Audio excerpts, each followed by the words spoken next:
I'm a homeschool mom of 4 boys, and over the last 8 years, we have used a lot of curriculum. Today, I want to share with you exactly what curriculum I would use if I was starting over, the ages that it is best for, and hopefully give you some encouragement as you are planning your upcoming school year. Starting off, moms really are excited to start teaching their kids, but we don't want to push them too quickly. We want them to learn that learning is fun and enjoyable. And that's why I think 5 in a Row is a really great book to start off with. They actually have a before 5 in a Row. If you wanted to get started at like 3 and 4 years old, I've never used that one, but I'm sure it's great. This is 5 in a Row, and I would recommend starting it at 5 years old. Each day for 5 days, you're going to read a book, and then there are different activities that are recommended to go with that book.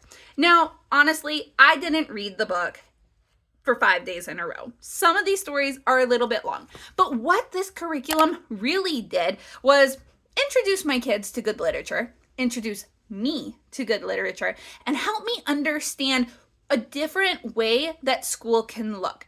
Rather than just sitting at a desk or doing a workbook for every individual subject, 5 in a Row introduced me to the idea that we can learn through all kinds of things that we are doing throughout the day.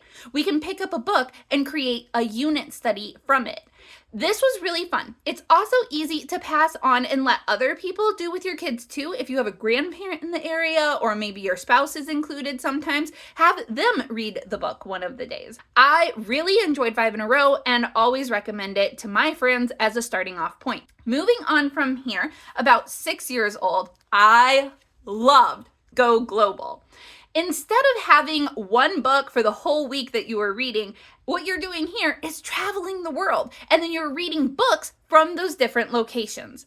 I believe that teaching our kids geography, a love for people, a heart for the nations early on is really important. That if we can teach them where places are, that the people that live there are real and very similar to us in a lot of ways, then our kids will care more about what they are learning in the future as well.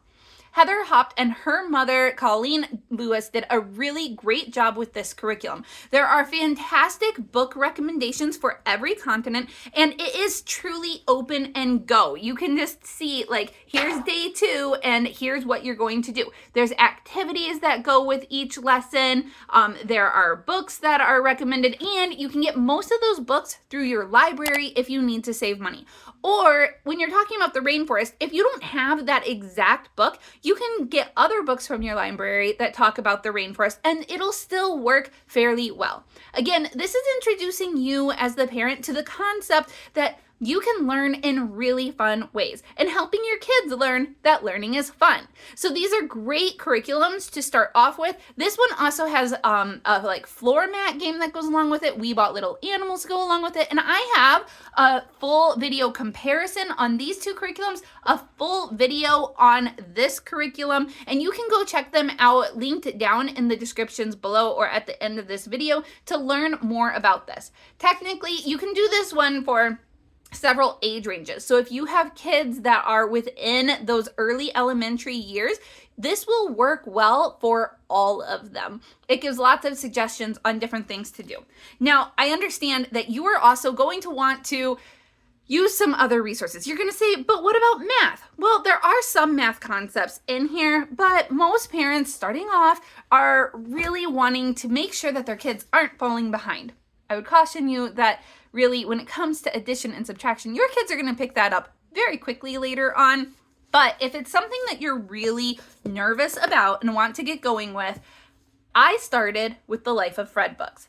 Libraries are also carrying these. This is a very different way of doing math. It is a silly story of a 5-year-old math professor who is using math in his everyday life, telling time, teaching others, talking about buildings being at a 90-degree angle, and when they're not at a 90-degree angle, they're falling down.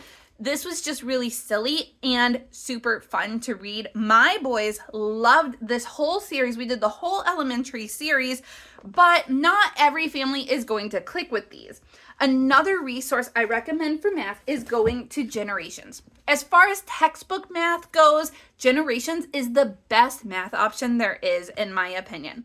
This does come from a biblical worldview, and they include God in so many lessons. Like, I want to say every lesson all the time, God is included because he is the designer of math, of truth, of facts. They do such a great job in here. And the way that they introduce some concepts early on that your kids will use later on is very genius. Yes, it looks wordy, but what I have found alternatively is when you have a math book that just has the facts on it, sometimes your kids aren't used to the way things can be said a little different. Like the sum, the equation, just using different words. This one really covers it well. It is a spiral approach, so you're going to learn a concept and keep moving, but practicing that concept that you learn daily, so your child doesn't feel like they're just stuck in a mastery approach where they're just stuck on addition and rewriting their numbers over and over and over and over again until it's like beating a dead horse.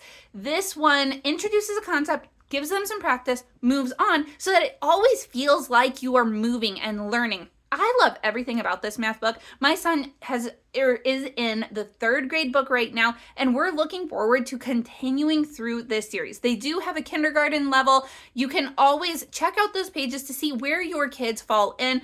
I would say these are more levels than grades. So as soon as you are done with one, you just move on to the next one. If you feel like the beginning, we actually felt like the beginning of book 1 was too easy for us. So I just picked out some things for my son to do. We skipped ahead a bit until we found the right placement for him to be at. These are really affordable books when it comes to math curriculum as well. And obviously, I just can't recommend them enough. Once you're getting into about that 8-year-old range, 7, 8, when you're done with Go Global, check out Gather Round unit studies. Again, this is a fun way to introduce the idea that learning can happen all around, and all of our subjects can really be tied in to one topic. These are our favorite units from Gather Round. No, it doesn't include math again, although Gather Round has recently come out with a math curriculum. We've dabbled with it and it seemed really good, but we're just really excited about some of the other things that we're using, so haven't continued on with it. I'm going to show you some of our favorite studies.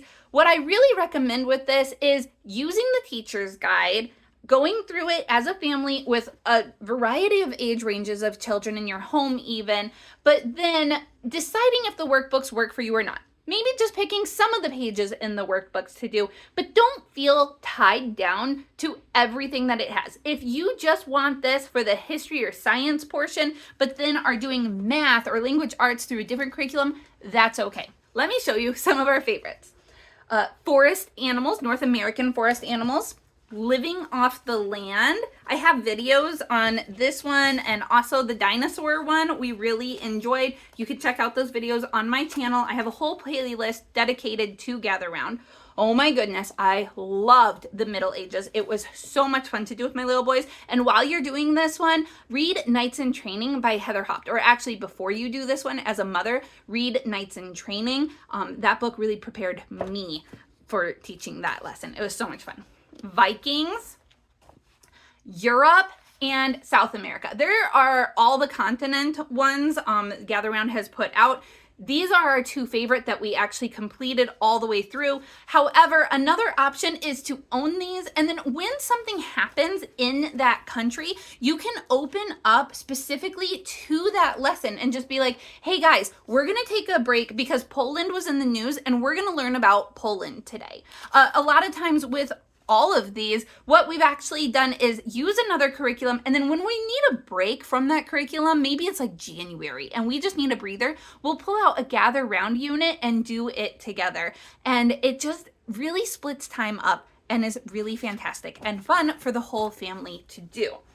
Okay, also for handwriting, I would say get yourself, or your child actually, a journal, a primary journal like this, where it is blank on the top with lines on the bottom for writing. And then you can use a lot of different things that are out there. We liked the Draw Right Now curriculum, where it teaches your child how to draw an animal and then gives them 4 sentences at about grade level to be writing on the other side. There are a ton of these books, and they progress in difficulty with the drawing and with the sentences, and they go up really high. There's cursive options with these. There's all kinds of things. So highly recommend checking out this series for handwriting.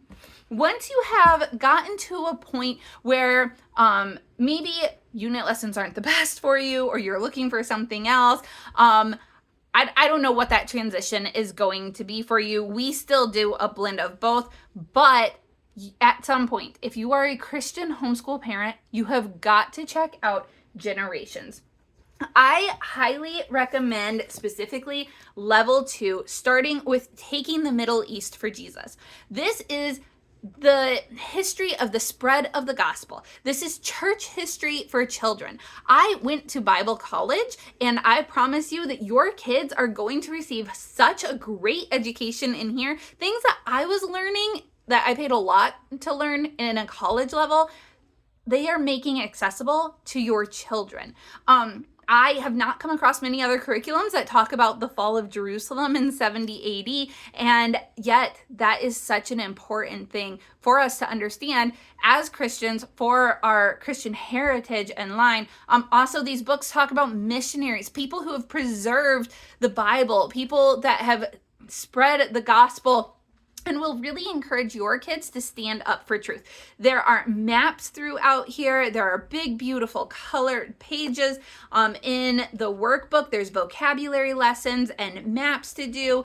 Level 2 is written at a 2nd grade reading level.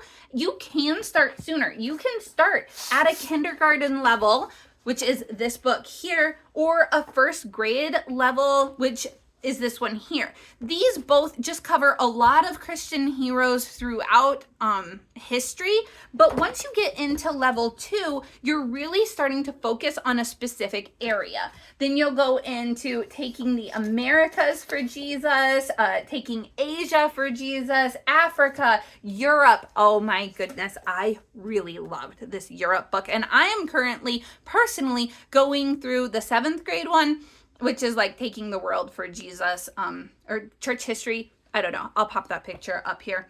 But I'm really enjoying reading that one all on my own even. These books are so informative. And yes, they're going to get their world history. They're going to get U.S. history. It does look different than the public school will go about it. But if you have to take something like the CAT test, they don't test on history anyway. And our standards as Christians are to teach our kids about God, to equip them in the faith, to encourage them to go into all the world and preach the gospel. I am raising future elders in our church, and I want them to know church history so well, so much better than I care about pilgrims, or I don't know, I'm going to get myself in trouble talking about like the Civil War. Those things are important, but I just think that church history is so much more important for my kids.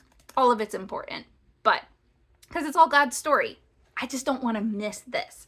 This is something that is just like really heavy on my heart that I want my children to understand. They also have a full history curriculum, or not history, I just said history, science curriculum. And in their science books, again, you're going to get big, bright, beautiful colored pictures here, easy to read, and God is included in everything. How he made us, how he made the world, how he made the elements, why, how amazing he is, how he over-designed the human body. This curriculum just makes you so excited for the wonderful things God has done. And I plan to continue using Generations throughout all of our years homeschooling, because I have just been so blown away and excited about the way that they go about teaching. Okay, there is so much more that I could cover. I have lots more videos on my channel. If there's something specific you would like to know, let me know down below. I hope that this was super helpful for you, and I hope to see you again soon. Bye-bye.